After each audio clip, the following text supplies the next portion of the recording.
Shabbat Shalom. So yesterday we gathered in prayer for the holiest day of the year, and we confessed and we reflected, and hopefully we experienced a sense of renewal. Yom Kippur is serious, and it is heavy, and it is intense most of the time. And we wrestled with our souls, and we stared down our flaws, and we opened ourselves to the possibility of change. And it is the kind of day where you can feel both deeply spiritual and connected to God, and also slightly faint from the lack of food and caffeine. And today is the day after Yom Kippur. I saw today someone say it's called Yom Kaput. And so today we get to breathe a little easier and laugh a little louder. And my favorite, we get to talk about how incredible our meal was last night at Break the Fast. Because if Yom Kippur is the day of solemn fast, the day after Yom Kippur is the day of the joyful feast. And so this evening, I'm going to try something a little different. And so instead of another heavy sermon about sin and repentance and the reflection of the brokenness of our world, for which we could speak all night, I thought we might lean into the slightly lighter side of life, because part of our tradition is learning how to balance the serious with the jovial and the heavy with the light. And what better way to do that than with something that we all know and we all love, which is food. And so without further ado, I present to you the top 5 ways to break the fast. So I'm going to actually invite my colleagues on the bima to join and have a seat in the congregation so you can see my relatively dumb slideshow that I've put together. And before we get started, I do feel this need to say to you, Rabbi Hirsch, that I am giving you fair warning after listening to your beautiful Kol Nidre sermon. I know how strongly you feel about kugel. Unfortunately, kugel did not make my list, though I'm certain had I tried your grandmother's kugel, the scales may have been tipped in its favor. And yes, it is pronounced kugel, I agree with you. In any case, let's begin with the undisputed champion, the bagel and lox. For generations, this is so dumb. For generations, Jews have broken the fast with the bagel and lox. It is practically canonized in the book of the Jewish delis. There is something perfect about it. The chew of the bagel and the silky smoothness of the salmon, the tang of the tomato and onions, and of course the schmear. But this meal is more than just delicious. It's a ritual in itself. The round bagel reminds us of the circle of life, a symbol of wholeness as we step into a new year. The lox is the salty as our tears, connecting us to the emotional intensity of the high holy days. And the cream cheese, well, that's forgiveness spread thick, smoothing out the rough edges. It's not always kind to our stomach after 25 hours of fasting, but let's be honest, no other food has quite the same power to say the fast is over, the community is together, and the Jewish people live. This is particularly silly. This is more silly than I was anticipating, but it's fine. Coming in at number 2. The second greatest contender of the American Jewish breakfast is pizza. I know it's not necessarily a popular opinion, but hear me out.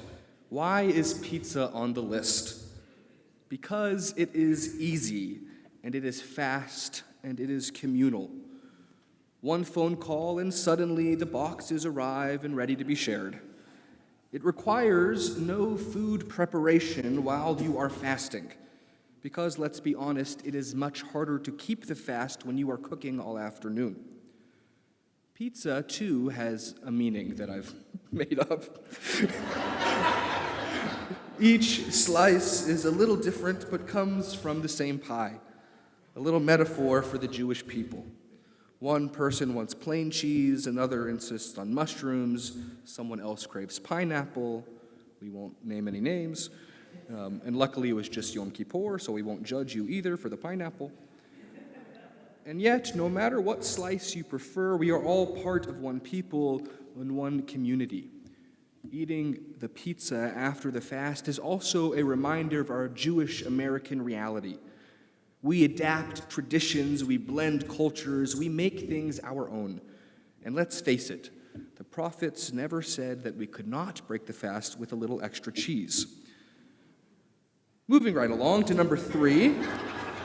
For many families, the fast does not end with bagels or pizza, but with the king of all Jewish comfort foods, brisket. Now, brisket is tender and savory and slow cooked with love, and it carries with it not only the promise of a satisfied stomach, but also the taste of tradition.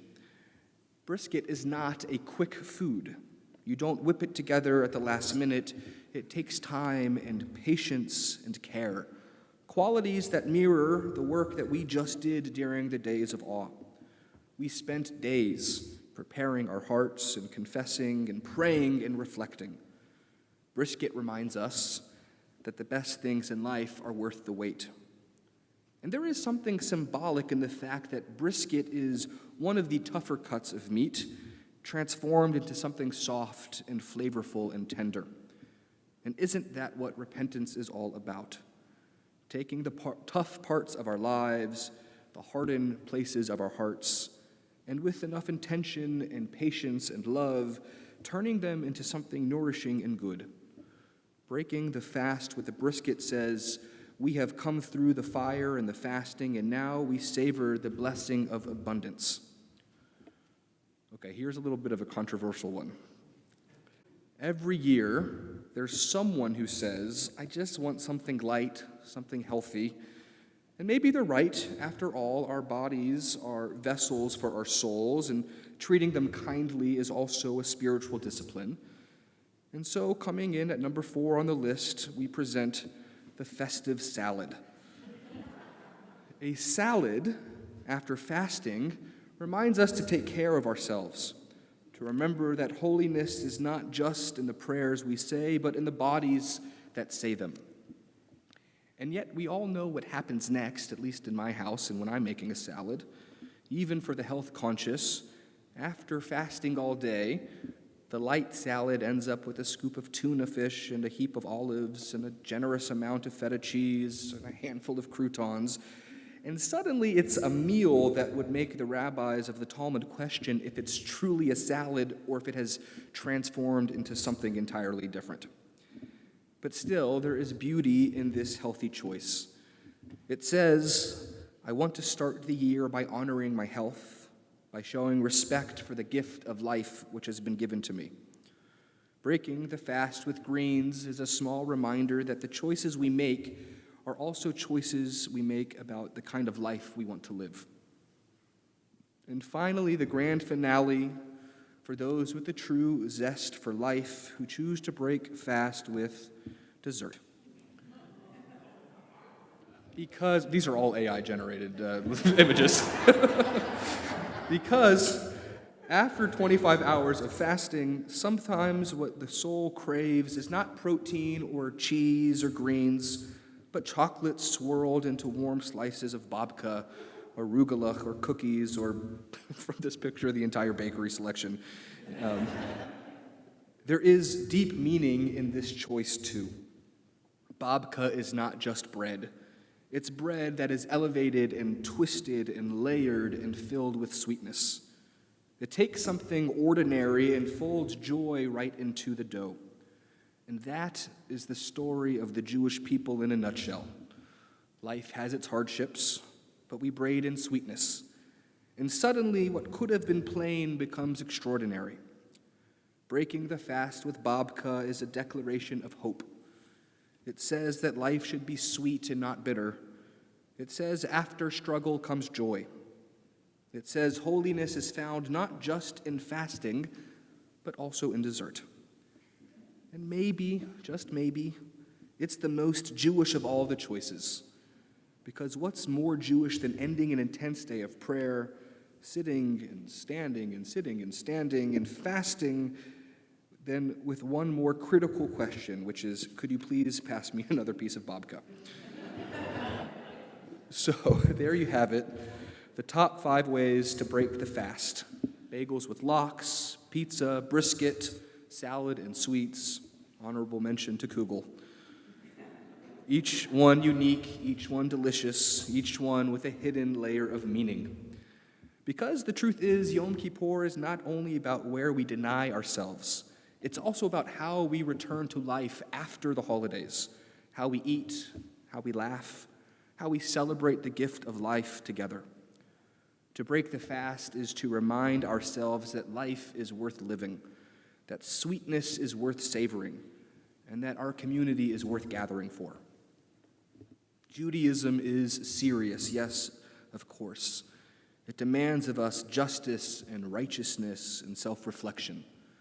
But it also insists on joy and on eating together and on elevating even the most ordinary foods into sacred rituals. So whether you broke your fast last night with a bagel or with pizza or brisket or anything from my list, maybe all of the above, the lesson is the same. God does not only dwell in our fasting, God also dwells in our feasting. God dwells in our laughter and the sweetness and the nourishment and the gathering of our family and friends. And so this year, I pray that it will be filled with all of it, the seriousness that shapes us and the joy that sustains us.